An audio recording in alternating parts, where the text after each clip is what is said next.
মানে সবগুলো খারাপ লাগা এবং নিজের খারাপ লাগা একসাথে একটা ক্ষোভের জন্ম দেয় আর কি।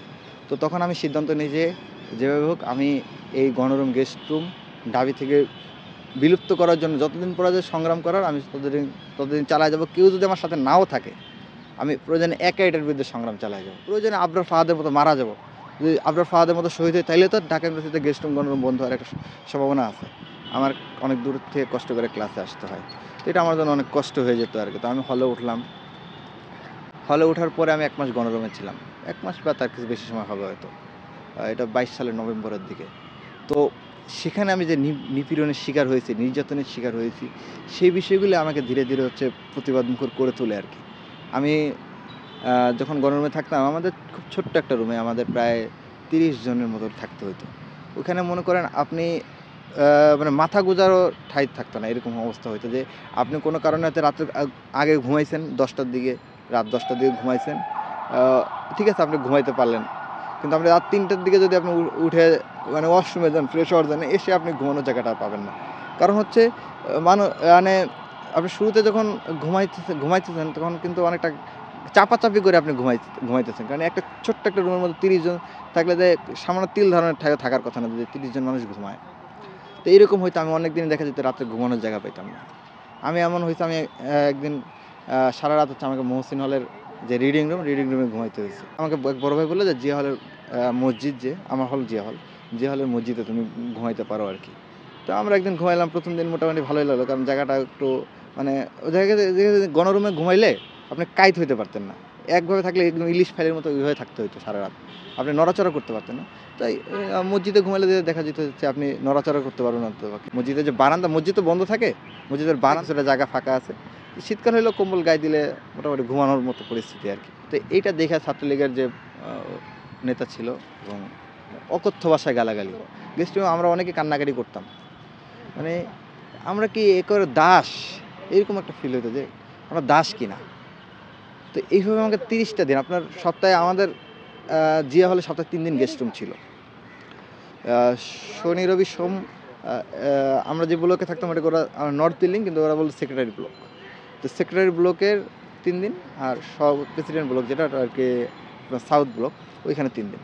তো সপ্তাহে ৩ দিন গণরুম গেস্ট রুম হইতো হচ্ছে আপনার রাত ১০টা থেকে শুরু হইতো, রাত ১২টা-১টা পর্যন্ত চলতো। যতক্ষণ পর্যন্ত মনে করেন কে সালাম দেয় নাই বা কে আজকে আ ধরেন আপনি আপনার হল জিয়া হল। আপনি কোনো একটা কারণে হয়তো আপনি এই যে এসএম হলের সামনে আসছেন। এটা কোনো একটা বড় ভাই হয়তো দূর থেকে দেখছে। মানে ইমিডিয়েট কেউ একজন দেখছে ছাত্রলীগ নেতাগুলো। সে সে তখন এটা নিয়ে থ্রেট করলো, "তুই এখানে কেন গেছিস?"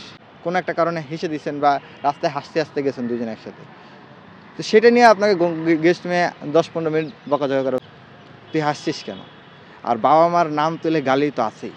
কোনো এক কারণে কোনো এক বড় ভাই মানে সে দেখছে যে তাকে আপনি দূর থেকে চলে গেছেন, আপনি তাকে নোটিস করে সালাম দেন নাই কোনো কারণে বা দৌড়ে তার কাছে আসেন নাই। তো তার এটা ইগোতে লাগছে। তো সে ঐদিন আবার আপনাকে পুরা ওই ব্লকের সবাইরে তিনি ঐদিন ডাকবেন। তিনি ডাকবেন এবং তা তা তারা ইমিডিয়েট যারা ছাত্রলীগের নেতাকর্মী তারা ডাকবে এবং ডেকে তারা গেস্ট রুম নেবে এবং ১-১.৫ ঘন্টা বকা দেবে। এগুলো তো এক্সট্রা। আর রুটিনে ৩ দিন, সপ্তাহে ৩ দিন এটা হবে। এটা তো আছে রাত্রে আপনি ১০টা থেকে শুরু হবে ১২টা, ১টা, ২টা, 3টা এটার কোনো ঠিক ঠিকানা নাই। এরপর আপনাকে যেটা করবে রাত ৩টার দিকে গেস্ট রুম শেষ হইলে আপনি ঘুমাইতে যাবেন, ঘুমাইতে দিবে না। বলবে যে এখন তুমি যাও। বলবে জগন্নাথ বিশ্ববিদ্যালয়ে যাবা এখন। যে হচ্ছে এখানে কয়টা পিলার আছে ওই বিল্ডিং এর পিলার গুনে আসতে হবে। মানে এই ধরনের মানে ঠাট্টা মানে নির্যাতন বলতে হবে। কারণ আমার কাছে এখন হাসি লাগতেছে, আপনার কাছে এখন হাসি লাগতেছে। কিন্তু এটা কিন্তু হাসির বিষয় না। আপনি ঘুমাবেন স্বাভাবিকভাবে আমরা ১০টা-১১টার দিকে ঘুমাই গ্রামে বা হচ্ছে আমরা ইউনিভার্সিটিতে আসার আগে আমাদের এটাই কিন্তু অভ্যাস ছিল। ১০টা-১১টার দিকে রুটিন। কিন্তু আমাদের আসার পর ১০টা থেকে আপনার আমরা হয়তো উঠে যাই ৩টা-৪টার দিকে ঘুম থেকে। মানে ওই সময় অ্যাডমিশনের টাইমে তো আমাদের এইটাই রুটিন ছিল। আমরা ১০টা-১১টার দিকে ঘুমাইতাম ৩টা-৪টার দিকে উঠে আবার পড়া শুরু করতাম।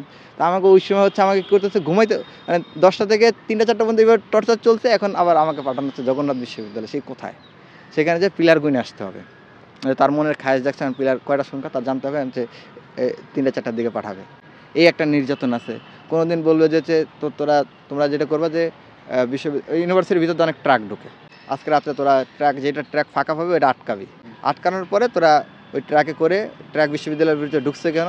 এই অপরাধ করে অপরাধের দোষী করে তোরা এই ট্রাক নিয়ে মাওয়া যাবি। মাওয়াতে যেয়ে ঘুরে আসবি। ঘুরে আবার ওই ট্রাকে করে চলে আসবি। কোনো কারণে কোনো ঝামেলা হয়, ট্রাক আটকাতে যায়, তখন তো বড় ভাইরা আছে, ছাত্রলীগের এই নেতা আছে, সেই নেতা আছে, সে এসে শেল্টার দেবে। রেগুলার গেস্ট রুমে যেতে হয়েছে বাধ্যতামূলকভাবে। পরে শেষের দিকে আমি কয়েকটা গেস্ট রুমে যাই না, তো তখন গেস্ট রুমে এই ছাত্রলীগের নেতা যারা ইমিডিয়েট সিনিয়র ছিল তারা বললো যে ওরা হল থেকে বের করে দিতে হবে। আমার কথা বললো যে ওরা হল থেকে বের করে দিতে হবে। আরও অনেক এলিগেশন আছে, ও ছাত্রদল করে বা হ্যান ত্যান, এই ধরনের কিছু কথাও গেস্ট রুমে আলোচনা হয়। ট্যাগিং ছাত্রদল, শিবির, বাম, এই হাবিজাবি ট্যাগিং। ফ্রেন্ডদের মাধ্যমে বলা হলো যে ও যদি হলে আসে ওরা হচ্ছে রুমে পাঠাবে। রুমে পাঠানোর মানে হচ্ছে আপনাকে যদি কোনো কারণে কোনো ফল্টের কারণে রুমে ডাকে, তাহলে আমার ফ্রেন্ড সার্কেল যে কয়জনকে এরকম রুমে ডাকছে, মানে এটাকে সিঙ্গেল গেস্ট রুম বলে, তো ওইখানে হচ্ছে আপনার যে রুমে ডাকে ওই রুমে সবাই মিলে হচ্ছে ওকে মারধর করে। তো আমাকে এরকম সিঙ্গেল গেস্ট রুমে ডাকলো, তো তখন আমি সিদ্ধান্ত নিলাম যে আমি গেলে তো আমাকে মারধর করবে। তো আমি পরে এরপর থেকে আমি আর হলে যাইনি এবং সিঙ্গেল গেস্ট রুমে যাইনি। মানে নিজেদের মনে করেন আপনার বোন এই ধরনের টর্চারের শিকার হইতেছে, সে রাত্রে ঘুমাইতে পারতেছে না, এই টর্চারের শিকার হচ্ছে। আবার দিনের বেলা আপনাকে সে ক্লাস করতে পারতেছে না, পড়াশোনা করতে পারতেছে না, মেন্টাল ট্রমার মধ্যে থাকতেছে। এইগুলো শুনলে আপনার যেরকম খারাপ লাগবে আমার ঠিক একই রকমভাবে খারাপ লাগতো। মানে সবগুলো খারাপ লাগা এবং নিজের খারাপ লাগা একসাথে একটা ক্ষোভের জন্ম দেয় আর কি।